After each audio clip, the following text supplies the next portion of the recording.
সন্ত রামপালজি মহারাজ এমন একজন মহান সন্ত যিনি তার সদ্ভক্তি, তত্ত্বজ্ঞান, করুণা এবং সেবার মাধ্যমে সমাজে এক নতুন দৃষ্টান্ত স্থাপন করেছেন। সন্ত রামপালজি মহারাজের নেতৃত্বে তার সকল সতলোক আশ্রম থেকে সমাজ কল্যাণের অসাধারণ কাজ সমাজকে সোনালী ভবিষ্যতের এক নতুন আশা দেখিয়েছে। সন্ত রামপালজি মহারাজের কাছ থেকে নাম দীক্ষা গ্রহণের পর লক্ষ লক্ষ মানুষের ক্যান্সার, এইডস ইত্যাদির মতো দুরারোগ্য রোগ সেরে গেছে।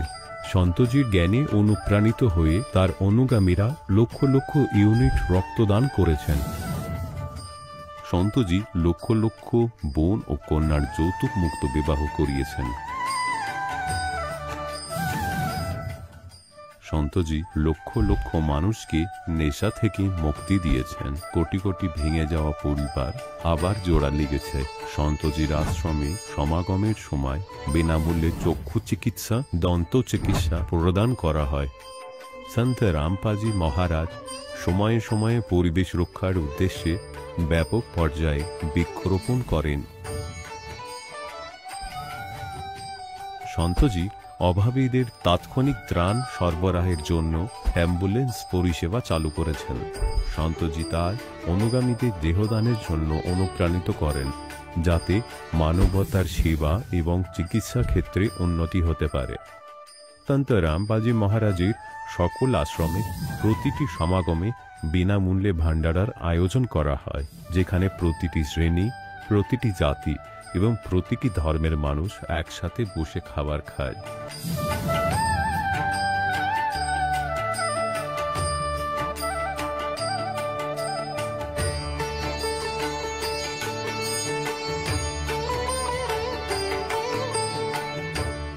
সন্ত রামপালজি মহারাজের আশ্রমে হাজার হাজার বয়স্ক মানুষ সম্মান এবং ভালোবাসার সাথে জীবনযাপনের সুযোগ পান। তাদের খাওয়া, থাকা এবং স্বাস্থ্যের সম্পূর্ণ দায়িত্ব সন্ত রামপালজি মহারাজ গ্রহণ করেন। অনাথ শিশুদের জন্য সন্ত রামপালজি মহারাজের সকল আশ্রম কোনো আশীর্বাদের চেয়ে কম নয়। এখানে শিক্ষা, সংস্কৃতি এবং ভবিষ্যতের জন্য উন্নত সুযোগ প্রদান করা হয়। বন্যা হোক, ভূমিকম্প হোক বা মহামারী, সন্ত রামপালজি মহারাজ এবং তার অনুগামীরা সবসময় অসহায় মানুষের জন্য সবার আগে দাঁড়িয়ে থাকেন।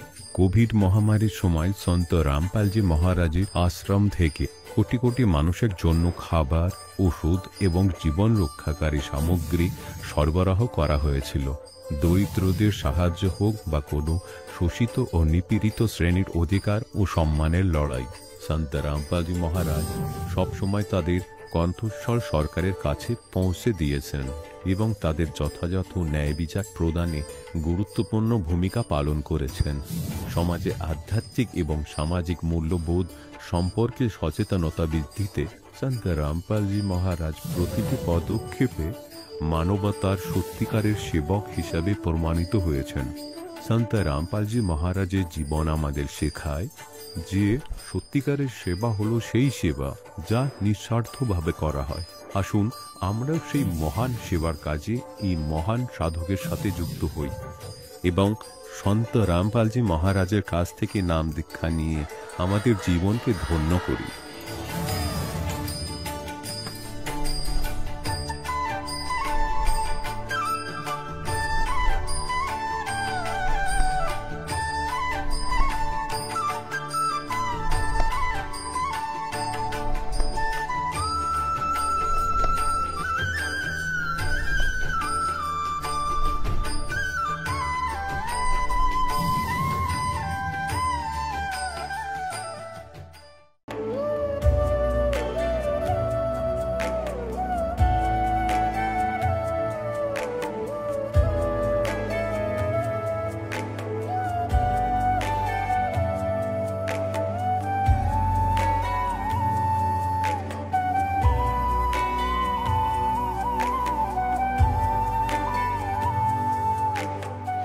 পূর্ণ পরমাত্মা পাপের কর্মদণ্ডকেও নষ্ট করতে পারেন।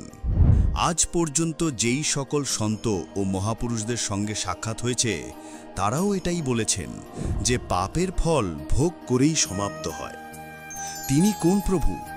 যিনি পাপ কর্ম কাটিয়ে দেন, যিনি কালের বন্ধন থেকে মুক্ত করে দেন, তার নাম কি, তার পূজা পদ্ধতি কি জানার জন্য অবশ্যই শুনুন জগৎগুরু তত্ত্বদর্শী সন্ত রামপালজি মহারাজের অমৃত প্রবচন।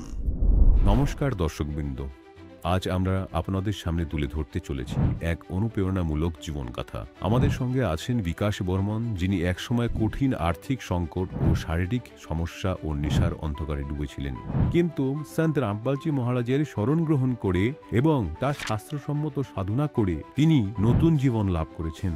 কিভাবে তিনি মদের নেশা ছেড়ে এক সুস্থ, সফল ও শান্তিময় জীবনে ফিরলেন, সেই গল্পই আজ আমরা শুনব তার নিজ মুখ থেকে। চলুন শুনিনি বিকাশ বর্মনের জীবন পরিবর্তনের এই অবিশ্বাস্য যাত্রার কথা।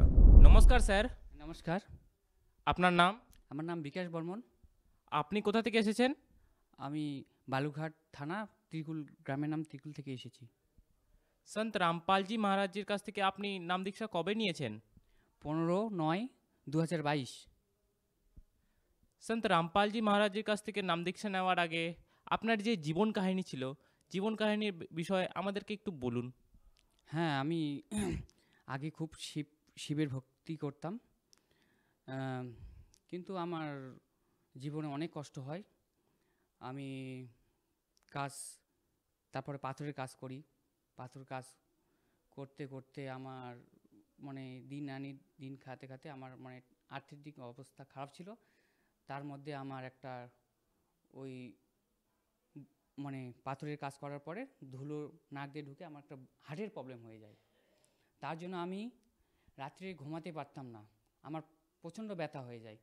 আমি ভাবছি 1-2 দিন পরে ভালো হয়ে যাবে, কিন্তু সেটা দিনকে দিন বাড়তে থাকে। তারপর আমি ডাক্তারখানা যাই, হসপিটালে, সেখানে দেখাই, দেখেও ভালো হচ্ছে না। তারপরে আমি রাত করে ঘুমাতে পারতাম না, তারপর ডাক্তার কাছে ছোটাছুটি করে ওষুধ খাই, তাও ভালো হচ্ছে না। তারপরে আমি মদ খেতে শুরু করে দিই, টেনশানে কি ঘুম হয় না, ব্যথা হয়। তো অনেকে বলে মদ খেলে ভালো হবে, এই সেই। তো আমি মদ খেতে শুরু করে দিই। মদ খাতে খাতে এমন সময় ব্যথা তো কমে না, বরঞ্চ আরও বেড়ে যাচ্ছে। তো তারপর আমি ধীরে ধীরে এত মদ খেতে শুরু করি, আমার জীবনটা এরম ধীরে ধীরে শেষের দিকে চলে যাচ্ছিল। যখন মদ না পেতাম, তো আমাকে ভালো লাগতো না। সন্ধ্যা লাগলেই যেমন জোনাকি পোকারা যেরকম আলোর দিকে আকৃষ্ট হয়ে যায়, যে আলোর দিকে ছুটে ছুটে যায়, সেরকম আমি সন্ধ্যা লাগলেই আমি মদের দিকে চলে যাই। মদ ছাড়া আমি থাকতে পারতাম না। এমন সময়ে আমার এমন হয়ে যায় যে আমি সারা রাত্রি ধরে যদি মদ খাই, তো মদ আমি নেশাই লাগতো না। গাঁজা খেতাম, গাঁজাও নেশা লাগতো না, এত খেতাম। তো এরম করতে করতে আমার অসুখটা বাড়তেই থাকছে, বাড়েই যাচ্ছে, কিন্তু আমি ভালো হচ্ছি না। এইরকম করতে করতে আমি মৃত্যুর মুখের দিকে চলে যাই। স্যার, আপনি বললেন কি আপনি যে হার্টের প্রবলেম দিয়ে ভুক্তভোগী ছিলেন, সেই কারণে আপনি মদ খেতেও শুরু করে দিয়েছিলেন। তো আমাদের দর্শকগণকে বলুন কি আপনার এই মদের নেশা আর আপনার হার্টের প্রবলেম কিভাবে ঠিক হলো? তো স্যার কি বলবো, আমি একদিন বালাপুরে আসি। তো আমি একটা ভগতের কাছ থেকে শান্তারাম পালজি মহারাজের জ্ঞানগঙ্গা বই পাই। তো ওই বই পাওয়ার পরে এত সুন্দর আমার জীবনের কাঠিটা ঘুরে গেল, কি বলবো, আমার জীবনটাই পাল্টে গেল।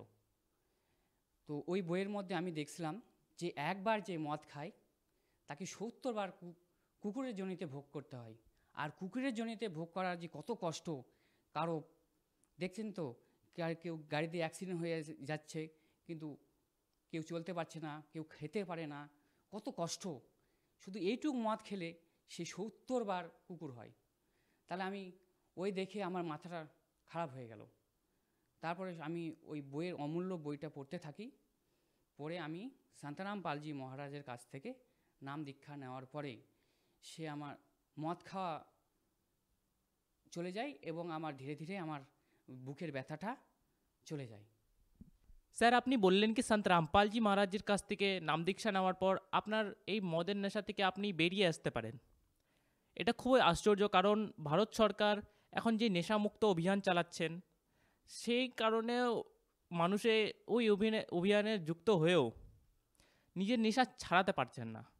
এটা কিভাবে সম্ভব কি সন্ত রামপালজি মহারাজজি এমন কি আপনাদেরকে ওষুধ দেন যার কারণে মদের নেশা ছেড়ে যায়? আমাদের গুরুদেব শান্তারাম পালজি মহারাজ একটা কথা বলেন, মানুষ জনম দুর্লভ হে মিলেন না বারংবার, তারপর সে পাত্তা টোটে লাগে না দুবার। মানুষের জীবন হলো মোক্ষ পাওয়ার জন্য। আর আমাদের গুরুদেব শাস্ত্র অনুকূল সাধনা দেন, সৎ ভক্তি দেন। আর কোনো রকম বিপদ আপদ পড়লে আমাদের গুরু এমন মনে হয় যে আমাদের গুরুদেব সবসময় সঙ্গে আছে। একটা অলৌকিক শক্তি পাই তার কাছ থেকে, যে মনে হয় সবসময় আমার সঙ্গে আছে। এই কারণে আমার নেশা একদম ছুটে যায়। আগে আমি এত চেষ্টা করার পর নেশা ছাড়তে পারতাম না, কিন্তু শান্তারাম পালজি মহারাজের স্মরণে আসে একদম আমার নেশা মুক্ত হয়ে যায়। আমি অনেক চেষ্টা করেছিলাম এর আগে, কিন্তু ছাড়তে পারিনি। আমাদের গুরুদেব একবারেই আমি ছেড়ে দিয়েছি নাম নেওয়ার পরে। স্যার আমরা শুনেছি সন্ত রামপালজি মহারাজের কাছ থেকে নাম দীক্ষা নেওয়ার পর অনেকজনেরই অনেক কিছু লাভ হয়। তাহলে স্যার আপনার কি কি লাভ হয়েছে? আমার এটাই লাভ হয়েছে, শান্তারাম পালজি মহারাজের কাছ থেকে নাম দীক্ষা নেওয়ার পরে আমার নেশা খাওয়া চলে যায়, বুকের ব্যথা ভালো হয়ে যায়, যে ডাক্তার বলেছিল ভালো হবে না সেটা ভালো হয়ে যায়, এবং আমি টেনশন থেকে মুক্ত হয়ে যাই। এবং আমি 100 টাকার আমার কাজ আসতো না দোকানে, সেটাই এখন আমার দিনে 3-4 হাজার টাকার কাজ আসে। একটা কাজ শেষ না হতে আরও কাজ আসতে থাকে, এবং আমার সারাদিন সারা রাত কাজ করলেও আমার কাজ শেষ হয় না। স্যার আপনারই মতো নেশাগ্রস্ত মানুষদেরকে আপনি কি বার্তা দিতে চান? এটাই বলবো যে মানুষ জীবন দুর্লভ হে মিলেন না বারংবার, তারপর সে পাত্তা টোটে লাগে না দুবার। আগে আমি যে দেখলেন তো আমি মদ খেতাম, আমার কাজ আসতো না, এবং আমি টেনশান এবং সংসারে অশান্তি থেকে যদি আপনারা মুক্ত যদি হতে চান, তাহলে আমাদের তত্ত্বদর্শী শান্তারাম পালজি মহারাজের নাম নিয়ে আপনাদের জীবন কল্যাণ করান। যেই ভাইরা নিজের নেশা ছাড়াতে চান এবং সন্ত রামপালজি মহারাজের কাছ থেকে নাম দীক্ষা নিয়ে নিজের জীবন কল্যাণ করাতে চান, তারা কিভাবে নাম দীক্ষা নেবেন?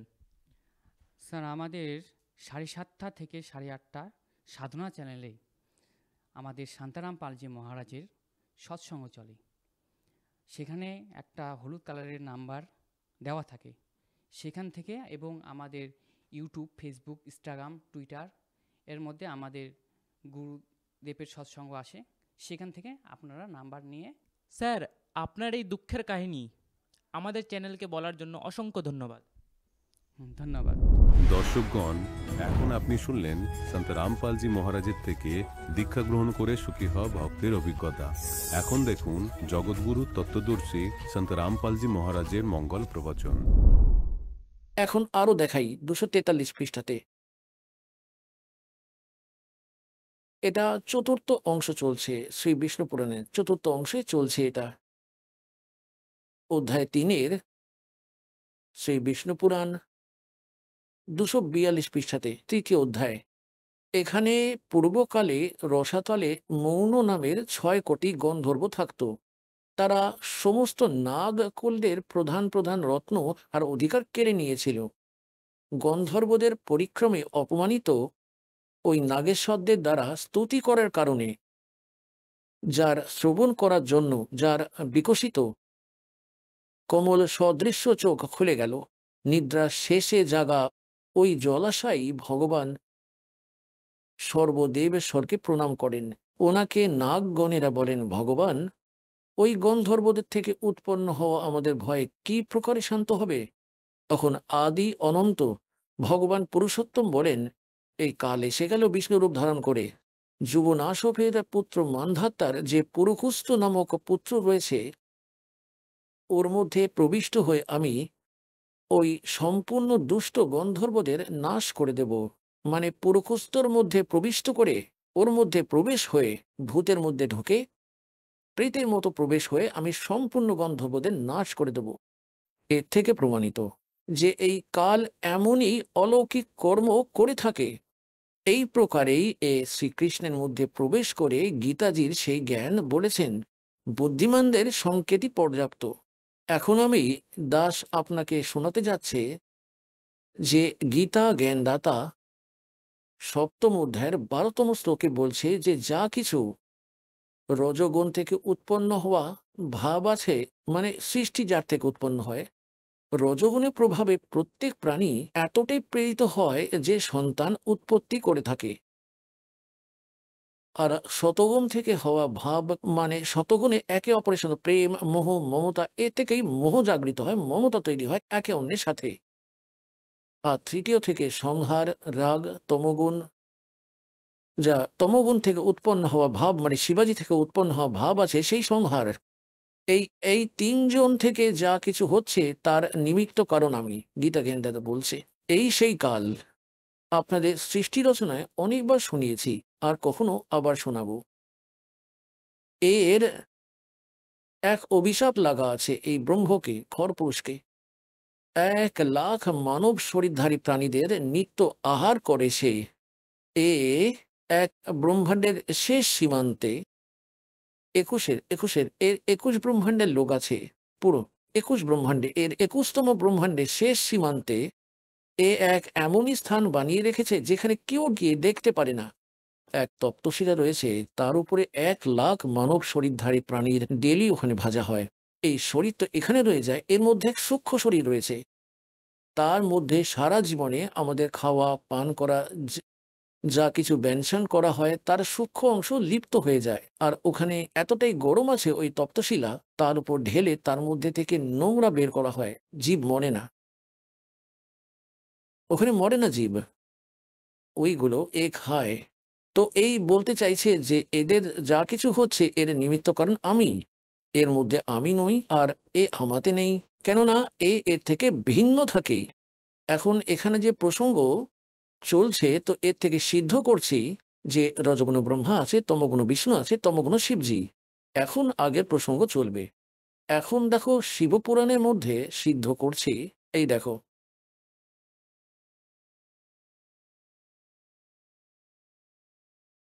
গীতা প্রেস গোরক্ষপুর থেকে প্রকাশিত।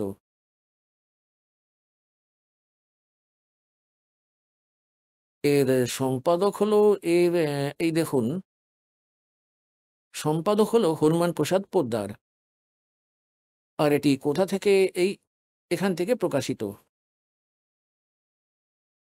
এই যে রুদ্র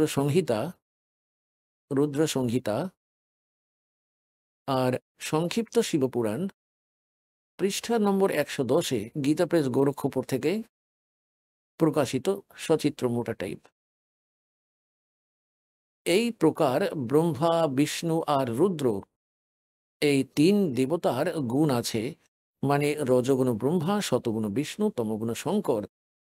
এই 3 দেবতাদের গুণ আছে, কিন্তু শিব গুণাতীত মানা হয়েছে, সে এই 3 থেকে আলাদা রয়েছে। আর এই গীতা নম্বর অধ্যায়ের 7-এর শ্লোক নম্বর 12-তে স্পষ্ট আছে যে এই 3 গুণ থেকে যা কিছু হচ্ছে, রজগুণ থেকে ভাব হওয়া, শতগুণ থেকে হওয়া স্থিতি, রজগুণ থেকে হওয়া উৎপত্তি, আর শঙ্কর থেকে হওয়া সংহার, এই 3-এর এর মূল কারণ আমি, আমার জন্যই হচ্ছে, কেননা এর 1,00,000 জীব মানব শরীরধারী প্রাণী রোজ খেতে হয়। আর আবার বলছে যে আমি এর মধ্যে নেই, আর আমাতে নেই। এখন এখানে নিজেও বলছে যে এদের থেকে আলাদা, ভিন্ন আছে। এখন এখানে কনসেপ্ট আরো ক্লিয়ার করতে হবে, এখানে আরো সংখ্যা উৎপন্ন হয়ে যাবে যে ব্রহ্মা, বিষ্ণু, রুদ্র। তো রুদ্র অন্য অনেক আছে, যেই 8 রুদ্রের 11 রুদ্রে সে সর্দার, ওই রুদ্র আলাদা রয়েছে।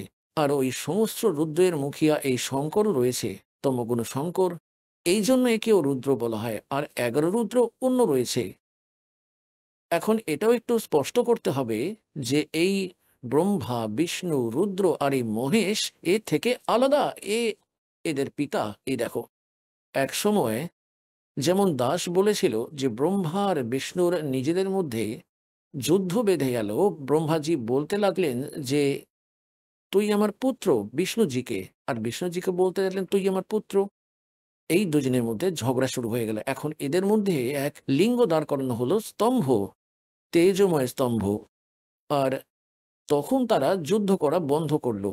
এর আগাগোড়া খুঁজতে লেগে গেল। পরে ওখানে নিজের পুত্র শিবের রূপে সেখানে নিজে এসে দাঁড়িয়ে গেল এই কাল ভগবান। আর আবার একে কেমন সম্মোহিত করে এই ব্রহ্মা আর বিষ্ণুকে, এইবারে শুনুন। এই হলো বিশ্বেশ্বর সংহিতা আর সংক্ষিপ্ত শিবপুরাণ 24 পৃষ্ঠায়। এখান থেকে একটুখানি দৃশ্য দেখো। এখানে ব্রহ্মা আর বিষ্ণুর মধ্যে লিঙ্গ দাঁড় করিয়ে দিল, স্তম্ভ, তেজময়। আর পরে এখানে এসে কি বলল? ব্রহ্মা আর বিষ্ণু জিজ্ঞাসা করল, প্রভু, সৃষ্টি আদি 5 কৃত্যের লক্ষণ কি? এগুলো আমাদের দুজনকে বলুন। ভগবান শিব বললেন, ইনি হলেন কাল, এদের পিতা। ভগবান শিব বললেন, আমার কর্তব্যকে বোঝা অত্যন্ত গভীর, তথাপি আমি কৃপাপূর্বক তোমাদের সেই বিষয়গুলি আমি বলছি। এখন আমরা 24-25 পড়ে নিয়েছি, এখন 26 পড়ব। আমাদের দরকারগুলো এখন পড়ব। এখানে এসে গেলাম আমরা নিচে। পুত্র, ব্রহ্মা আর বিষ্ণুকে এই কাল বলছে, পুত্র, তোমরা দুজনে তপস্যা করে প্রসন্ন হয়ে আমি পরমেশ্বরের থেকে সৃষ্টি আর স্থিতি নামক 2 কৃত্য, মানে 2 বিভাগ, এই দুটো জব প্রাপ্ত করেছি। আর এই দুটোই তোমাদের খুবই প্রিয়। এই প্রকার আমার বিভূতি স্বরূপ রুদ্র আর মহেশ্বর আমি নই, 2 অত্যন্ত উত্তম কৃত্য সংহার আর প্রিয়ভাব প্রাপ্ত করেছে। এখন দেখো, এই ব্রহ্মা বিষ্ণু মহেশ তো এই হয়ে গেল 2 পুত্র। আর রুদ্র আর মহেশ এই 2 জন থেকে আলাদা, মানে 4 হয়ে গেল। আর বলেছে যে এদের পিতা এদের থেকে আলাদা। এখন এখানে আবার আরো দেখি, স্পষ্ট হয়ে যাবে। এখানে দেখো, আমি পূর্বকালে নিজের সর্বভূত মন্ত্রের উপদেশ করেছি, যা ওঙ্কার রূপে প্রসিদ্ধ রয়েছে। আর এই মহামঙ্গলকারী মন্ত্র সব থেকে প্রথম আমার মুখ থেকে ওঙ্কার ওং প্রকট হয়েছে, যা আমার স্বরূপের বোধকারক হয়। ওঙ্কার বাচক আমি বাচ্য হই, এই মন্ত্র আমার স্বরূপই হয়। প্রতিদিন অহংকারের নিরন্তর স্মরণ করলে আমারই সদা স্মরণ হয়ে থাকে। আমার উত্তরবর্তী মুখ থেকে আকার, পশ্চিম পশ্চিম পশ্চিম মুখ থেকে ওকার, দক্ষিণ মুখ থেকে মকার, আর পূর্ববর্তী মুখ থেকে বিন্দু তথা মধ্যবর্তী মুখ থেকে নাদের প্রকট হয়েছে। এই প্রকার 5 অবয়ব থেকে যুক্ত এবং ওঙ্কারের বিস্তার হয়েছে। এই সমস্ত অবজগুলি একীভূত হয়ে এই প্রণব ওম নামক এক অক্ষর হয়ে গেছে। এখন এখানে আমাদের দেখতে হবে কি ওই ওম এক অক্ষর যা আছে এই ব্রহ্মা বিষ্ণু মহেশ এর পিতার হয়ে থাকে। আর ইনি হলেন ব্রহ্ম। এই কাল, এই ব্রহ্মের মন্ত্র হলো ওম। গীতার অধ্যায় নম্বর 8 এর শ্লোক নম্বর 13-তে এই গীতা জ্ঞানদাতা বলেছে, এটাও স্পষ্ট হয়ে থাকবে যে ওম ইতি একাক্ষরম ব্রহ্ম বিবহারণ মামনুসম্রণ। এই দেখুন, এখন আমি শিবপুরাণ রেখে দিলাম আর শ্রীমদ্ ভগবদ গীতা উঠিয়ে নিলাম। গীতা প্রেস গোরক্ষপুর থেকে প্রকাশিত অষ্টম অধ্যায়ের শ্রীমদ্ ভগবদ গীতা ওই 13তম শ্লোক এখানে শুরু হয়। ওই 13তম শ্লোক এখানে, এর মধ্যে কি আছে? ওম ইতি একাক্ষরম ব্রহ্ম বিবহারণ মামনুসম্রণ ইয়ে প্রিয়াতি তজন্দেহম সয়াতি পরমাম গতিম। গীতা জ্ঞানদাতা বলছে যে মাম ব্রহ্ম, আমি ব্রহ্মের। ওম ইতি একাক্ষরম, এই ওম একটি অক্ষর, নাথিং এলস। ব্যবহারণ মানে উচ্চারণ করে, অনুসরণ, স্মরণ করতে করতে, ইয়ে প্রিয়তি তজন দেহম সংসার, যে শরীর যাওয়ার সময় এর জপ করে চলে যায়, সয়াতি পরমাম, এর স্মরণ করতে করতে যে শরীর ছেড়ে চলে যায়, সয়াতি পরমাম গতিম। এই ওম থেকে পাওয়া গতি, এই ওম এখানে উদাহরণ দিয়েছে। যে পুরুষ ওম ওম ওম এক অক্ষর হয়ে গেল ওম, ইতি, এই এক অক্ষর ব্রহ্মকে উচ্চারণ করতে করতে মাম, আমি নির্গুণ ব্রহ্মের চিন্তন করতে করতে শরীর ত্যাগ করে যায়, সেই পুরুষ পরম গতিকে প্রাপ্ত হয়ে যায়। এখন এর থেকে এটা সিদ্ধ হয়ে গেল যে ওইদিকে তো শিবপুরাণের মধ্যে, শিব মহাপুরাণে স্পষ্ট হয়ে গেল যে এই গীতা জ্ঞান, এই এই ব্রহ্মা বিষ্ণু মহেশ, রুদ্র আর মহেশ থেকে, ব্রহ্মা বিষ্ণু মহেশ থেকে যে পঞ্চম আছে, তিনি এদের পিতা। এই শিবপুরাণে এখানে সন্দেশ দিচ্ছে। আর এ কি বলছে যে আমার ওম মন্ত্র আছে, ওম এই 5 অবজ থেকে এই একই ভূত হয়ে এই ওমকার প্রণব রূপে ওমকার এক অক্ষর হয়ে গেছে। আর এখানে অষ্টম অধ্যায় 13তম শ্লোকে গীতাজিতে এটা স্পষ্ট করেছে, এই গীতা জ্ঞান দিচ্ছে ওম ইতি একাক্ষরম, এই ওম এক অক্ষর যা আছে মাম ব্রহ্ম, আমি ব্রহ্মের এক ওম অক্ষর আছে, নাথিং এলস। আর স্মরণ করতে করতে, এর উচ্চারণ করে স্মরণ করতে করতে যে শরীর ছেড়ে যায়, মানে অন্তিম নিঃশ্বাস পর্যন্ত স্মরণ করে, ওই পরম গতিকে সে প্রাপ্ত হয়ে যায়। কোন পরম গতি? যা ওম থেকে, ওমের জপে পাওয়া গতি, সেটা কি ব্রহ্মলোক। এখনই তোমরা দেবী ভাগবতে পড়েছিলে যে দেবী বলছে হিমালয় রাজাকে যে গীতা প্রেস গোরক্ষপুর থেকে প্রকাশিত শ্রীমদ দেবী ভাগবত সচিত্র মোটা টাইপ, যার 562 আর 563 পৃষ্ঠায় দেবী নিজে স্পষ্ট করেছে হিমালয় রাজাকে যে আর সব কথা, সব পুজো ত্যাগ দাও, ব্রহ্মের জাপ করো, তার এক ওম মন্ত্র আছে, সে ব্রহ্মলোকে থাকে, তাকে পেয়ে যাবে। তো ওমের জপ করে ব্রহ্মলোক প্রাপ্তি হবে। গীতা অধ্যায় নম্বর 8-এর শ্লোক নম্বর 16-তে লেখা আছে যে ব্রহ্মলোক পর্যন্ত সমস্ত লোকই পুনরাবৃত্তিতে আসে, ওখানে যাওয়া প্রাণীরাও জন্ম মৃত্যুতে আসে। এই দেখো, এই হলো শ্রীমদ্ ভগবদ গীতা। এর অষ্টম অধ্যায়ের এই 16তম শ্লোকে কি বলছে? হে অর্জুন, ব্রহ্মলোক পর্যন্ত সমস্ত লোকই পুনরাবৃত্তিতে আছে। পুনরাবৃত্তির এনারা এখানে বিশ্লেষণও করেছে, অর্থাৎ যাকে প্রাপ্ত হয়েও আবার এই সংসারে ফিরে আসতে হয় এমন। তো এর থেকেও প্রমাণ হয়ে গেল যে এতেও পরম গতি হয় না, কেননা জন্ম মৃত্যু যতক্ষণ আছে এই জীব সুখী হতে পারে না। আর গীতা অধ্যায় নম্বর 15 শ্লোক নম্বর 4-এ বলেছে যে তত্ত্বদর্শী সন্ত আর তত্ত্ব জ্ঞানে প্রাপ্তির উপরন্ত পরমেশ্বরের ওই পরম পদের খোঁজ করা উচিত, যেখানে যাওয়ার পর সাধককে আর ফিরে কখনোই এই সংসারে আসতে হয় না। তো এখন যে প্রসঙ্গ চলছে, এখন এখানে তো যেমন প্রসঙ্গ চলছে যে আমরা এই শ্রী বিষ্ণুজির, শ্রী শিবজির পূজা করতাম ইষ্টরূপে। আর ভগবান 600 বছর আগে পরমাত্মা এসেছিলেন, কবিরজি তিনি বলতেন 3 দেব কি जो करते भक्ति उनकी कदे ना होवे मुक्ति। এখন দেখো, পরমাত্মা বলতেন এরা ভগবান নয় যাকে তোমরা পুজো করছো, এরা তোমাদের কোনো লাভই দিতে পারবে না। এখন এই প্রমাণ তোমাদের সেই শিবপুরাণ থেকে করাই, এই ব্রহ্মা, এই বিষ্ণু এরা ভগবান নয়, মালিক নয়, যাদের আমরা পূজা করতাম। এই দেখুন শ্রী শিব মহাপুরাণ হিন্দি টিকা সহিত ভাগ 1, এটা কোথা থেকে প্রকাশিত? এই যে শ্রী শিব মহাপুরাণ, বিদ্যা ব্যারিধি পণ্ডিত জ্বালা প্রসাদ শ্রী মিশ্র কৃতি হিন্দি টিকা সহিত, এই সমস্ত দেখে নাও। খেমরাজ শ্রীকৃষ্ণ দাস প্রকাশন, বোম্বাই 4, এখন একে মুম্বাই বলে। এ তোমাদের নিয়ে চলি বিদ্যেশ্বর সংহিতার 11 পৃষ্ঠায়। এই দেখো পৃষ্ঠা নম্বর 11, শ্রী শিব মহাপুরাণ পৃষ্ঠা নম্বর 11, বিদ্যেশ্বর সংহিতা ভাগ 1, অধ্যায় 6। নন্দী কেশর বলে, হে যোগিন্দর, আগে এক সময় বিষ্ণু ভগবান শেষ শয্যায় নিজের গরুর আদি পার্ষদ সংযুক্ত লক্ষ্মী সহিত শয়ন করছিলেন, বিশ্রাম করছিলেন।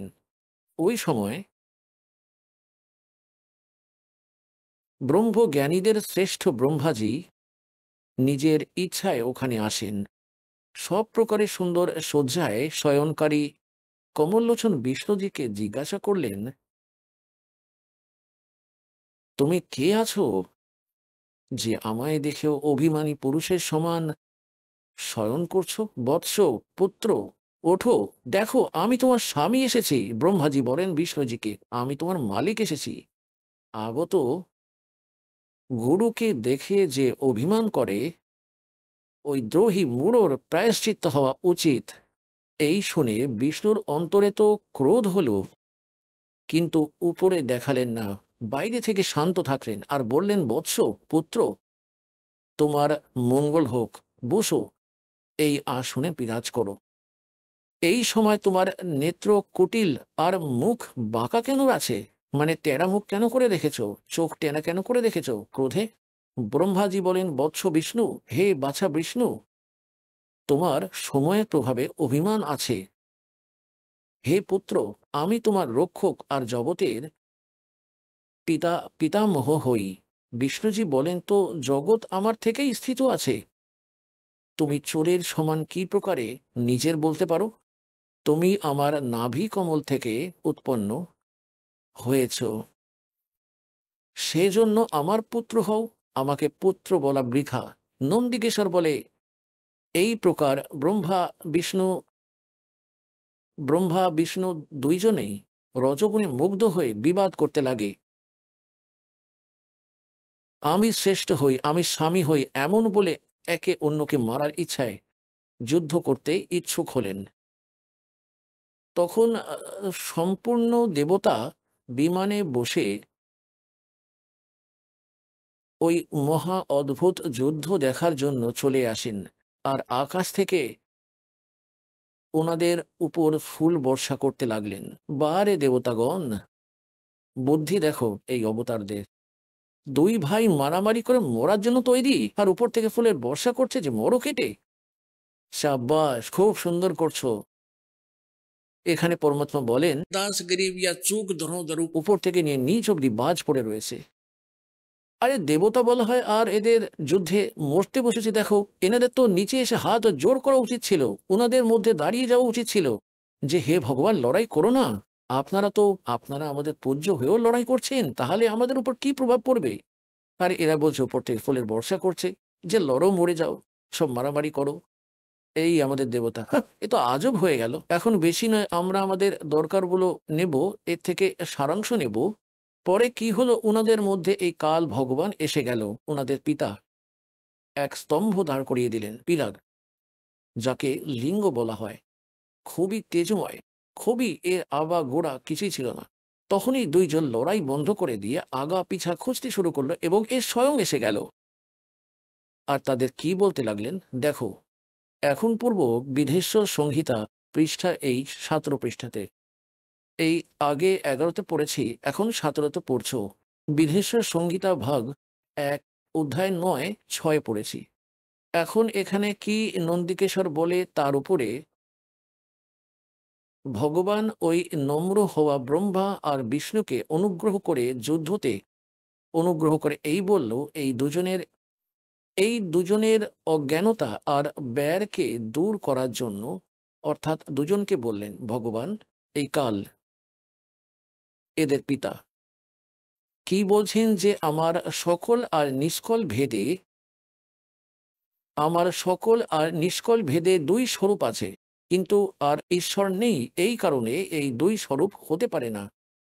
প্রথম স্তম্ভ রূপ মানে আগে তো পিলার দাঁড় করিয়ে দিলেন, আর পরে পিছন থেকে মূর্তিমান রূপ ধারণ করে শিব রূপে এসে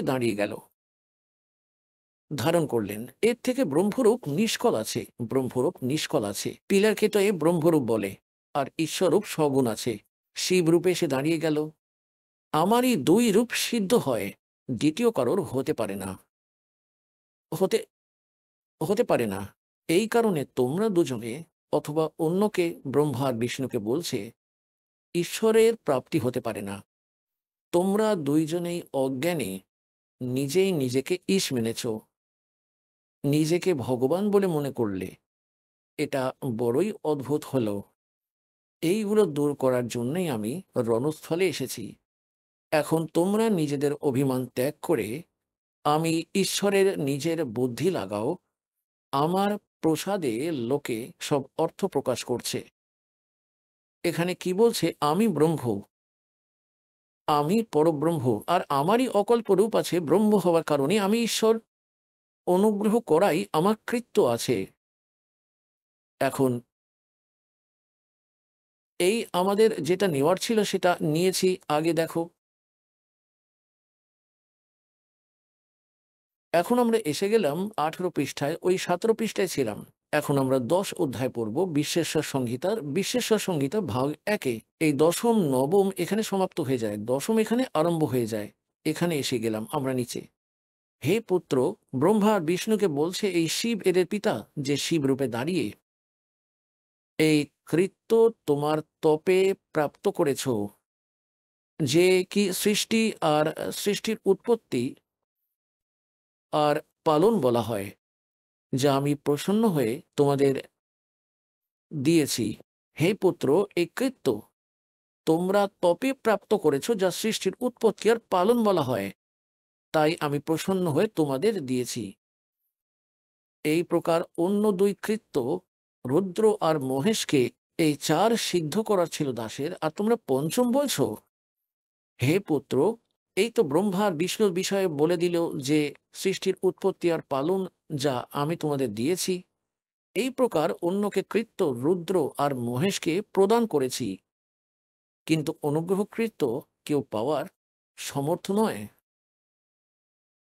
তাই পূর্বের কর্ম তোমরা এখন এখানে এটা এটা কি প্রমাণ হয়ে গেল? এক তো এটা প্রমাণ হয়ে গেল যে ব্রহ্মা আর বিষ্ণু, রুদ্র আর শঙ্কর, এর থেকে আলাদা এই যে গীতার জ্ঞান, যে এই শিব পুরাণের জ্ঞান দিচ্ছে, আর এ বলছে ব্রহ্মা আর বিষ্ণুকে যে তোমরা ঈশ নও, আর এই ক্যাটাগরিকে এই রুদ্র আর মহেশ বলছি এদের থেকে তোমরা ভগবান নও। এতে সিদ্ধ হলো যে আমরা যার পূজা করতাম বিষ্ণু আর শঙ্করের, যে এরা ভগবান ছিল না। আর এই আমাদের দেব, আমাদের ধর্মগুরু আচার্য শঙ্করাচার্য আর যত মণ্ডলেশ্বর এদের মহর্ষি বলা হতো, এরা কখনো জানতো না এনারা আমাদের সদ্গ্রন্থের। আর এর মধ্যে কেমন নির্ণয় জ্ঞান আছে। তো এখন আমরা আমাদের এই প্রসঙ্গে আসি। এক তো এটা সিদ্ধ হয়ে গেল যে এর মধ্যে এক আরো সংখ্যা সমাধান করে দেখাই এই শিবপুরাণের মধ্যে, যা খেমরাজ শ্রীকৃষ্ণ দাসের মুম্বাই থেকে প্রকাশনে আছে। এর মধ্যে কি আছে? এর মধ্যে এটা স্পষ্ট করা আছে যে যেমন এ কি বলছে যে আমার এক ওঙ্কার মন্ত্র আছে। আর যেমন আমাদের এই ধর্মগুরুরা কি বলতেন, অনুবাদ যে করেছে গীতা প্রেস গ্রুপ থেকে প্রকাশিত শিবপুরাণে, এর মধ্যে এরা ভুল করে রেখেছে। এর মধ্যে এমনি তো মূল পাঠে তো স্পষ্ট আছে যে ওই 5 অক্ষরে যুক্ত হয়ে এই এক সংঘাত তৈরি হয়, আর এর এক ওম অক্ষর হয়েছে। এনারা ওই 5কে আলাদা করে নিজের নিজের চিন্তা ঢুকিয়ে রেখেছে, ঢেলে রেখেছে এর মধ্যে, যে ওম নমঃ শিবায়, ওম নমঃ শিবায়, এই হয়ে গেল 5 অক্ষরের। না, এর মধ্যে কোনো প্রাবধান নেই, এটা মিথ্যা, ব্যাস এতটাই বলেছে। এখন এই প্রসঙ্গ স্পষ্ট হলো যে আমরা যার পূজা করতাম, এই ব্রহ্মা বিষ্ণু আর শঙ্কর, এরা ভগবান নয়, এরা ঈশ নয়, স্পষ্ট করে দিল, আমাদের সদ্গ্রন্থে স্পষ্ট করে দিল। এখন আমরা যে প্রসঙ্গে আজ আগে চলবো, এখন আমরা এগুলো নির্ণয় করব যে কি রজগুণ ব্রহ্মা, শতগুণ বিষ্ণু, তমগুণ শিবজি। এইবার দেখো, এই হলো শ্রীমদ দেবী ভাগবত, মানে দেবী পুরাণ, শ্রী খেমরাজ শ্রীকৃষ্ণ দাস প্রকাশন, মুম্বাই থেকে প্রকাশিত।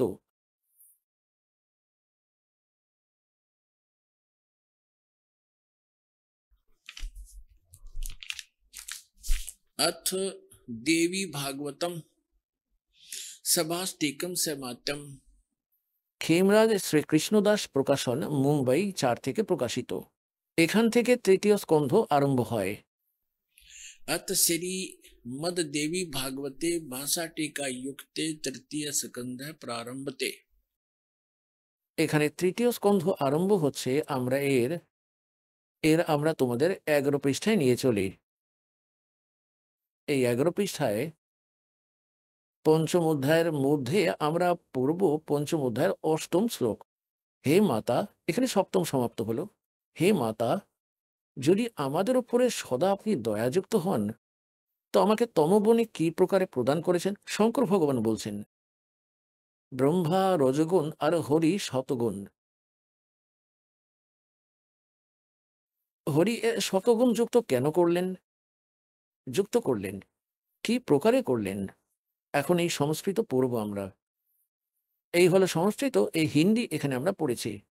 এই 8ম শ্লোক, यदि दया धर्मना न सदा अंबिके कथम अहम, यदि दया धर्मना न सदा अंबिके कथम अहम विहित। কি প্রকারে আমায় বানিয়ে দিলেন হে অম্বিকে, হে মাতা তমগুণ। কমল থেকে উৎপন্ন হওয়া ব্রহ্মাকে রজগুণ সম্ভব, রজগুণ কেন বানিয়েছেন? আর সুবিতা কেমন শতগুণ হারি। আর বিষ্ণুজিকে আপনি শতগুণ কি প্রকারে বানিয়েছেন, কেন বানিয়েছেন? দেখো, এই কথার সাথে আমাদের দেবতাও পরিচিত আছে যে কি আমরা করছি এগুলো ঠিক হচ্ছে না। সেই জন্যই তো এরা বলছেন যে যদি আপনি আমাদের উপর দয়াযুক্ত হন, তাহলে আমাদের এমন কেন বানিয়ে দিয়েছেন? আমাদের মধ্যে এক এক ব্রহ্মার থেকে বেরোচ্ছে, তার তার তরঙ্গের থেকে সব প্রাণী প্রভাবিত হয় আর সৃষ্টির উৎপত্তি করে, সন্তান উৎপত্তি করে। আর বিষ্ণুজিৎ থেকে বেরোনো তরঙ্গে একে অন্যের উপর মমতায় ফেসে পড়ে আছে, আর আমার থেকে আবার সংহার হয়ে থাকে। এই এমন কেন হচ্ছে? যদি আপনি আমাদের উপর দয়ালু হন, তো আমাদের এমন গুণী কেন কেন বানিয়ে দিলেন? আমাকে তমগুণ কেন বানিয়ে দিলেন? আর শঙ্করজিকে শতগুণ আর শিবজিকে তমগুণ বানিয়েছেন। ইতি সিদ্ধম রজগুণ ব্রহ্মা শতগুণ বিষ্ণু তমগুণ শিবজি।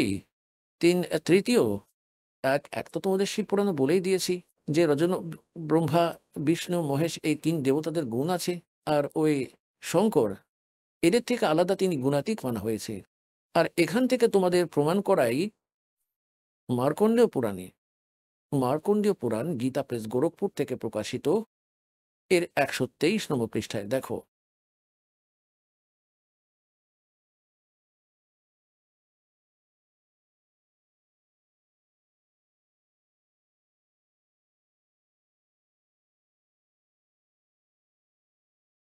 এখানে দেখো সচিত্র মোটা টাইপ, এখান থেকে প্রকাশিত এইটি, এর 123 পৃষ্ঠায় তোমাদের নিয়ে চলি। এই 123 পৃষ্ঠা।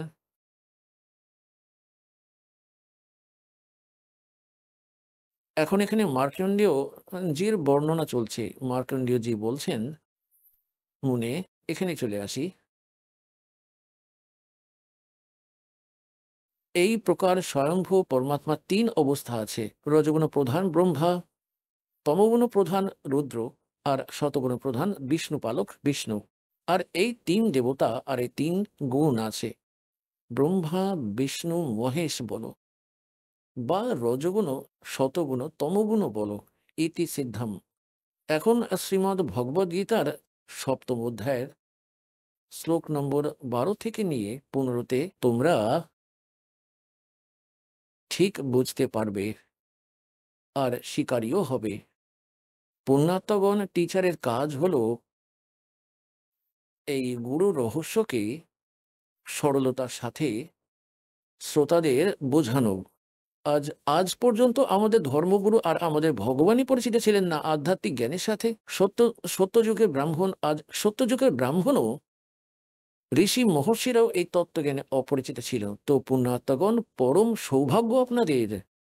তোমাদের জন্ম এমন সময় হয়েছে, তোমরা শিক্ষিত আছো, আর এই তত্ত্বজ্ঞানকে জাগৃত করার জন্য পরম পিতা কবির ভগবানের আদেশ আছে, আর এই দাসকে তোমাদের সম্মুখে পাঠিয়ে দিয়েছেন। আর তোমাদের এখন কল্যাণ হবে, পুরো বিশ্বের কল্যাণ হবে।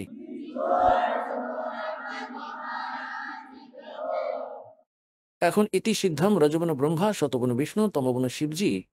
আর এখন দেখুন শ্রীমদ্ ভগবদ গীতা জয়দয়াল গোয়েন্দাকর অনুবাদকের 7ম অধ্যায়ের আমরা ওই 12 থেকে 15 অবধি পড়ব। এই দেখো, এখন এটা অনেক সরলতায় আমরা বুঝতে পারবো আর স্বীকার্যও হবে। এখন এতে কি বলেছে, আরও যেই শতগুণ থেকে উৎপন্ন হওয়া ভাব আছে, আর যে রজগুণ থেকে তথা তমগুণ থেকে হওয়া ভাব আছে, এই সবকে আমার থেকে হওয়া ভাব এমনই জানো, কিন্তু আমি এদের মধ্যে আর তারা আমার মধ্যে নেই। এখন ইনি কে? রজগুণ ব্রহ্মা, শতগুণ বিষ্ণু, তমগুণ শিবজি থেকে অন্য, যে গীতা জ্ঞান দিচ্ছে। এখন আগে কি বলে দেখো, 13তম শ্লোকে, 7ম অধ্যায়ের শ্রীমদ্ ভগবদ গীতার, গুণের কার্যস্বরূপ সাত্ত্বিক, রাজসী আর তামস, এই 3 প্রকারের ভাব থেকে এই সারা সংসার প্রাণীর সমুদায় মোহিত হচ্ছে। সেই জন্য এই 3 গুণের থেকে পরে ব্রহ্মা বিষ্ণু মহেশ থেকে আলাদা যিনি কাল ব্রহ্ম, আমি আমি অবিনাশীকে জানেন না। আগে দেখো, এখনো 14তম শ্লোকে কি বলছে 7ম অধ্যায়ের, কেননা এই অলৌকিক অর্থাৎ অতি অদ্ভুত ত্রিগুণময়ী আমার মায়া, রজগুণ ব্রহ্মা, শতগুণ বিষ্ণু, তমগুণ শিবজির দ্বারা চালানো এই জাল বড়ই দুস্তর, খতরনাক আছে। আর আবার বলছে, যে পুরুষ কেবল আমাকে নিরন্তর ভজনা করে, মানে যে ব্রহ্ম সাধনা করে, সেই মায়া থেকে উত্তীর্ণ, মানে এর থেকে উপরে উঠে চলে যায়। মানে যেমন বিষ্ণু আর শিবজির যে সাধনা করে, ব্রহ্মা তো আমরা করতামই, ইনাকে তো রিজেক্ট করে বসেছিল। আর যে বিষ্ণু শিবের ভক্তি করতাম, ওনার থেকে অনেকেই কম লাভ পায়। আর ব্রহ্ম সাধনাকারী ব্রহ্মলোকে চলে যেত, ওখানে অনেক সময় অবধি, আর ওখানে অনেক সুখ সুবিধা রয়েছে। কিন্তু ব্রহ্মলোকে যাওয়া প্রাণীরও জন্ম মৃত্যুর মধ্যে আসতেই হয়। এই জন্য এ স্বয়ং স্বীকার করছে গীতা জ্ঞানদাতা অধ্যায় নম্বর 4 শ্লোক নম্বর 5 আর 9, গীতা অধ্যায় নম্বর 2 শ্লোক নম্বর 12, গীতা অধ্যায় নম্বর 10 শ্লোক নম্বর 2, যে অর্জুন, তোর আমার অনেক জন্ম হয়েছে, তুই জানিস না, আমি জানি। আমার কর্ম আর জন্ম অলৌকিক। সেজন্য এখানে বলছে যে কি আমার সাধকেরাও আমারই 7ম অধ্যায়ের 18তম শ্লোকে আগে আসবে যে আমার সাধনা করাও অনুত্তম, একেবারেই খারাপ। কেননা জন্ম মৃত্যু না সাধকে মেটে না আমার মেটে, সে নিজেই বলছে। এই জন্য 18তম অধ্যায়ের 62তম শ্লোকে বলছে যে কি অর্জুন, তুই সর্বভাবে পরমেশ্বরের স্মরণে যা, ওনারই কৃপাতেই তুই পরম শান্তি আর সনাতন পরম ধামকে প্রাপ্ত হবি। 15তম অধ্যায় 14th শ্লোকে বলছে যে কি অর্জুন, তত্ত্বদর্শী সন্তের প্রাপ্তির পরে তত্ত্বজ্ঞান দ্বারা শাস্ত্রের ওই অজ্ঞানকে কেটে তৎপশ্চাৎ পরমেশ্বরের ওই পরম পদের খোঁজ করা উচিত, যেখানে যাওয়ার পরে সাধকের আর কখনোই এই সংসারে ফিরে আসা হয় না। নিজের সাধনাকেও মনে করেছে কেবল ওনারই ভক্তি করো। এখন এখানে যে প্রসঙ্গ চলছে, কি বলছে যে এই যদি ব্রহ্মা বিষ্ণু মহেশ থেকে উপরে উঠে আমারই সাধনা করে, এর থেকে ইচ্ছা লাভ তো আমি দিয়ে দেবো।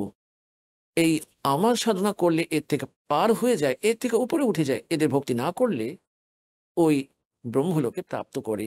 এই দেখুন, এখন 7ম অধ্যায়ের, এখন আমরা এখানে 14তম শ্লোক পড়ছি। কেননা এই অলৌকিক অর্থাৎ অতি অদ্ভুত ত্রিগুণময়ী আমার মায়া, রজগুণ ব্রহ্মা, শতগুণ বিষ্ণু, তমগুণের শিবজির দ্বারা চালনা এই জাল বড়ই দুস্তর আছে। আর যে পুরুষ আমাকে নিরন্তর ভজে, এই মায়াকে, মানে এই ব্রহ্মা বিষ্ণু মহেশের উপরে উঠে যায়, আমার অংশের লাভ প্রাপ্ত করে। ব্রহ্মা বিষ্ণু মহেশের সাধনা পর্যন্ত আর এদের থেকে পাওয়া লাভের উপরে যারা দৃঢ় হয়ে গেছে, আর কিছু শোনার জন্য তৈরি নয়, তাদের বিষয় বলছে যে ওনাদের উপাসক 3 গুণে ব্রহ্মা বিষ্ণু মহেশের মায়ার দ্বারা যার জ্ঞান হরণ করা হয়েছে, 7ম অধ্যায়ের 15তম শ্লোকে, মানে ব্রহ্মা বিষ্ণু মহেশের উপর কারোর কথা শুনতে তৈরি নয়। এনাদের অবধি সীমিত বুদ্ধি সম্পন্ন, অসুর স্বভাবকে ধারণ করা মানুষ নীচ, অসুর মানে দুষ্ট, রাক্ষস, আর মনুষ্য অর্থাৎ নীচ আর দূষিত কর্মকারী মূর্খ মূঢ় লোক, সে আমায় ভজে না, হয়ে গেলে সিদ্ধ। এখন কি বলছে, গীতা জ্ঞানদাতাও এই কনসেপ্টে ক্লিয়ার করতে হবে। তো এখন কি বলছেন, রজগুণ ব্রহ্মা, শতগুণ বিষ্ণু, তমগুণ শিবজি যে পূজা করে, তাদের বলা হয় অসুর স্বভাবে ধারণ করা মানুষের নীচ দূষিত কর্মকারী মূর্খ। এরা আমার ভক্তিও করে না, ব্রহ্ম পর্যন্ত সাধনা করে না। এখন এর থেকে সম্বন্ধিত আগে দেখাবো এই 7ম অধ্যায়ের 20, 21, 22-এ। এখন দেখুন সপ্তম অধ্যায়ের অধ্যায় নম্বর 7, শ্রীমদ্ ভগবদ গীতা অধ্যায় নম্বর 7-এর আর শ্লোক নম্বর আমরা 20 পড়ব। ওই ভোগের কামনা দ্বারা যাদের জ্ঞান হরণ করা হয়েছে, ব্রহ্মা বিষ্ণু মহেশ থেকে পাওয়া যে ক্ষণিক লাভের উপরে সীমিত আছে যাদের বুদ্ধি, সেই মানুষ নিজের স্বভাবে প্রেরিত হয়ে ওই নিয়মকে ধারণ করে অন্য দেবতাদের ভজনা করে, পুজো করে, ব্রহ্মকে ছেড়ে ব্রহ্মা বিষ্ণু মহেশের পুজো করে। আগে দেখো 21-এ, এই 21তম শ্লোক এখানে, যে সকাম ভক্ত, যে ভক্ত যে দেবতার স্বরূপে শ্রদ্ধার সহিত পূজা করে, ওই ভক্তদের শ্রদ্ধাকে আমি ওই দেবতার প্রতি স্থির করে দিই। এখন 22-এ কি বলছে? ওই পুরুষ ওই শ্রদ্ধা যুক্ত হয়ে ওই দেবতার পূজন করে, আর ওই দেবতাদের আমার দ্বারাই বিধান করা ওই ইচ্ছিত ভোগকে নিঃসন্দেহে প্রাপ্ত করে। এখন গীতা জ্ঞানদাতা এখানে কি বলতে চাইছেন? যেই ভক্ত পরমাত্মার জন্য প্রয়ত্নশীল রয়েছে আর ওই অন্য দেবতার পূজা করে, তারা তো ভক্তি করছে পরমাত্মার মেনে, কিন্তু সে ওই দেবতাদের থেকে যে সমস্ত লাভ পাচ্ছে তাদের আমি কিছু শক্তি দিয়ে রেখেছি। ঠিক যেমন আপনারা এখন শিব পুরাণে পড়েছেন, তাতে বলছে যে তোমরা দুজনে এক এক বিভাগে, সবাই তিনজনেই এক এক বিভাগ প্রাপ্ত করে রেখেছে আমার থেকে। এই কাল বলছে যে রজগুণ বিভাগ প্রাপ্ত রয়েছে ব্রহ্মাজিকে, শতগুণ বিভাগ প্রাপ্ত আছে বিষ্ণুজিকে, তমগুণ বিভাগ প্রাপ্ত রয়েছে শঙ্করজিকে। তো এখানে কি বলতে চাইছে? যে এদের আমি কিছু শক্তি দিয়ে রেখেছি একটুখানি, আর তার থেকেই তারা আংশিক লাভ তোমায় প্রাপ্ত হচ্ছে। এখানে দেখুন, এখন আমরা সপ্তম অধ্যায়ের এখন 22তম শ্লোক পড়ছি। ওই পুরুষ ওই শ্রদ্ধায় যুক্ত হয়ে ওই দেবতার পূজা করে, আর ওই দেবতার থেকে আমার দ্বারাই বিধান করা ইচ্ছিত ভোগকে নিঃসন্দেহে প্রাপ্ত করে। এখন 23তমতে কি বলছে? কিন্তু ওই অল্প বুদ্ধি সম্পন্নকে, অল্প বুদ্ধি মানে মন্দ বুদ্ধি মানে মূর্খের, ওই ফল নাশবান হয়। আর দেবতাদের পূজা করে তারা দেবতাদেরই প্রাপ্ত হয়, আমার ভক্ত আমাকেই প্রাপ্ত হয়। এখানে যেমন ইচ্ছে ভজ, এখানে ভুল করেছে অনুবাদকেরা, এটা নয়, আমার ভক্ত আমাকেই প্রাপ্ত করতে পারে।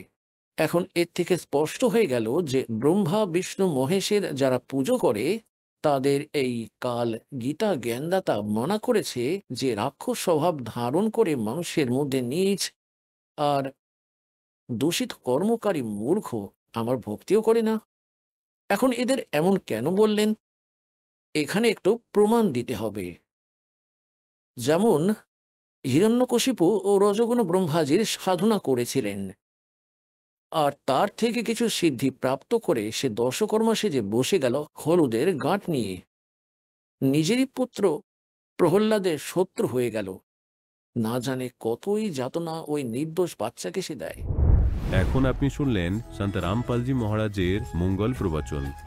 আসুন এখন শুনি সন্ত রামপালজি মহারাজের থেকে নাম দীক্ষা গ্রহণ করে এবং সদ্ভক্তি করে আশ্চর্যজনক লাভ অর্জনকারী অনুগামীদের অভিজ্ঞতা। নমস্কার দর্শকবৃন্দ। আপনি কি কখনো এমন কাউকে দেখেছেন যার অসুখ বহু বছরেও সারছিল না, কিন্তু মাত্র একটি সিদ্ধান্তেই তার জীবন বদলে গেছে? ঠিক তেমনটাই ঘটেছে প্রিয়াঙ্কা জানার জীবন। তিনি শ্রীকৃষ্ণ, মহাদেব, দুর্গা, লক্ষ্মী সহ অনেক দেবদেবীর ভক্তি করতেন, কিন্তু তার জীবন ছিল কষ্টে ভরা।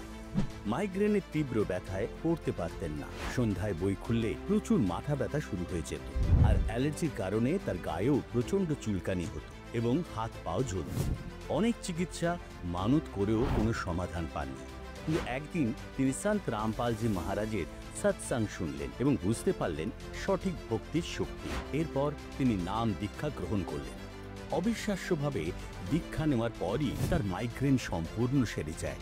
এখন পড়াশোনায় কোনো সমস্যাই হয় না, অ্যালার্জিও পুরোপুরি চলে গেছে, না চুলকানি না জ্বালা। কিন্তু প্রশ্ন হলো, এত বছর ধরে করা পুজো পাঠ তার কোনো উপকারে এলো না কেন? দীক্ষা নেওয়ার পরই কিভাবে এত বড় পরিবর্তন হলো? এমন অভিজ্ঞতা কি শুধু তার একার হয়েছে, নাকি আরো অনেকের জীবন বদলেছে? চলুন শুনি প্রিয়াঙ্কা জানার নিজের মুখ থেকে। নমস্কার, নমস্কার, আপনার নাম? প্রিয়াঙ্কা জানা, আপনি কোথা থেকে এসেছেন? শালবনী, পশ্চিম মেদিনীপুর। সন্ত রামপালজি মহারাজের কাছ থেকে নাম দীক্ষা নেওয়ার আগে আপনি কি কি ভক্তি সাধনা করতেন? সন্ত রামপালজি মহারাজের কাছ থেকে ভক্তি সাধনা নেওয়ার আগে, নাম দীক্ষা নেওয়ার আগে আমি কৃষ্ণজির ভক্তি সাধনা করতাম। বিষ্ণু, মহাদেব, পার্বতী, দুর্গা, লক্ষ্মী সমস্ত দেবী দেবতার ভক্তি সাধনা করতাম। আপনি কি করেন? আমি একজন স্টুডেন্ট, ক্লাস 9-এ পড়ি।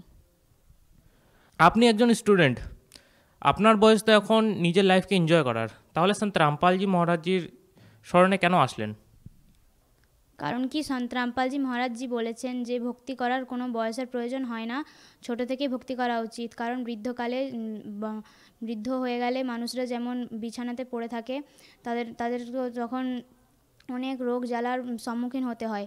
আর যদি আমরা ছোট থেকেই ভক্তি করি তাহলে অনেক আমাদের লাভ পাবো এবং মোক্ষ হবে আমাদের, এবং মুক্তি হয়ে যাবে। আমরা শুনেছি সন্ত রামপালজি মহারাজের কাছ থেকে যারা নাকি নাম দীক্ষা নেন তাদের অনেকজনেরই অনেক লাভ হয়। আপনার কি কি লাভ হয়েছে? সন্ত রামপালজি মহারাজের কাছ থেকে নাম দীক্ষা নেওয়ার পর আমার অনেক নেওয়ার আগে অনেক মাইগ্রেনের সমস্যা ছিল, এবং পড়াশোনা সন্ধ্যাবেলাতে পড়াশোনা করতে বসলেই এত মাথা ব্যথা করতো যে পড়তেই পারতাম না, ঘুমিয়ে যেতে হতো, আর পড়াশোনা আমার হতোই না। পড়াশোনার খুব গাফিলতি হয়ে গেছিলো। যখন সন্ত রামপালজি মহারাজের কাছে নাম দীক্ষা নিয়েছি তখন মাইগ্রেনের সমস্যা একবারেই দূর হয়ে গেছে, এবং আমি এখন অনেক ভালো আছি। আরেকটা লাভ হয়েছে, যেমন অ্যালার্জি ছিল অনেক বেশি আমার, অ্যালার্জি, গায়ে হাতে প্রচুর চুলকানি হতো, লাল র্যাশ বেরিয়ে যেত। আর এখন সন্ত রামপালজি মহারাজের কাছে নাম দীক্ষা নেওয়ার ফলে আমার ওই অ্যালার্জিও ঠিক হয়ে গেছে, এবং আমি অনেক ভালো আছি। আপনি এত ছোট বয়স থেকে সন্ত রামপালজি মহারাজজির ভক্তি সাধনা করছেন, সন্ত রামপালজি মহারাজজিকে আপনি তত্ত্বদর্শী কিভাবে মেনে নিলেন? কারণ গীতা অধ্যায় 15 এবং 1-4, শ্লোক নাম্বার 1-4-এ বলা হয়েছে পূর্ণ সন্তের পরিচয়। ওখানে বলেছে যে একটা উল্টা বৃক্ষ যে নিচ থেকে এবং উপর পর্যন্ত যে পুরোটাই বলে দিতে পারবে, সেই পূর্ণ সন্ত। আমি গীতা থেকে দেখে, এবং গুরুজি যে আমাদের সন্ত রামপালজি মহারাজজি আছেন, তিনি গুরুজি বেদ, গীতা, কোরআন শরীফ সব কিছু খুলে তিনি দেখান, তার সৎসঙ্গ শুনে আমি বুঝেছি যে তিনি পূর্ণ তত্ত্বদর্শী সন্ত। আপনি এত ছোট বয়স থেকে ভক্তি সাধনায় যুক্ত হয়েছেন, তাহলে আপনারই মতন যুব সমাজ যারা কি আপনাকে এখন টিভিতে দেখছে তাদেরকে আপনি কি বার্তা দিতে চান? তাদেরকে আমি একটা কথাই বলতে চাই যে আপনারাও আমার মতো সন্ত রামপালজি মহারাজের শরণে আসুন এবং আপনার জীবনের মুখ্য লাভ করুন। এবং সন্ত রামপালজি মহারাজজি অনেক সাধনা টিভি চ্যানেলে সৎসঙ্গ হয়, তিনি গীতা, বেদ, পুরাণ, কোরআন শরীফ সব কিছু খুলে তিনি দেখান, এবং নিজের থেকে তিনি একটা কথাও বলেন না, তিনি বই খুলে সমস্ত জ্ঞান দেন, এবং তার জ্ঞান শুনে আপনি টিভি চ্যানেলে সব কিছু সৎসঙ্গ দেখে আপনি সন্ত রামপালজি মহারাজজির শরণে আসুন। আপনার বার্তা শুনে যদি কেউ সন্ত রামপালজি মহারাজের কাছ থেকে নাম দীক্ষা নিতে চায় তাহলে কিভাবে নাম দীক্ষা নেবেন?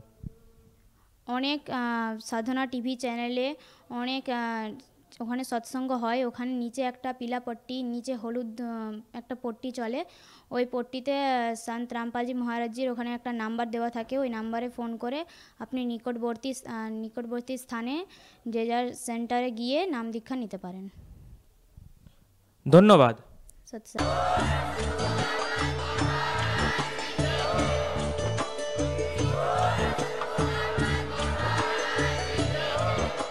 আপনারা শুনছিলেন জগৎগুরু তত্ত্বদর্শী সন্ত রামপালজি মহারাজের মঙ্গলময় প্রবচন। অধিক তথ্য জানার জন্য ভিজিট করুন আমাদের ওয়েবসাইট www.jagatgururampalji.org। সন্ত রামপালজি মহারাজের শুভাশীর্বাদে সম্পূর্ণ বিশ্বে 500-এরও অধিক নাম দীক্ষা কেন্দ্র আছে। যেখানে সন্ত রামপালজি মহারাজের দ্বারা অনলাইনে সম্পূর্ণ বিনামূল্যে নাম দীক্ষা দেওয়া হচ্ছে। আপনার নিকটবর্তী নাম দীক্ষা কেন্দ্রের ঠিকানা জানার জন্য যোগাযোগ করুন 918882914911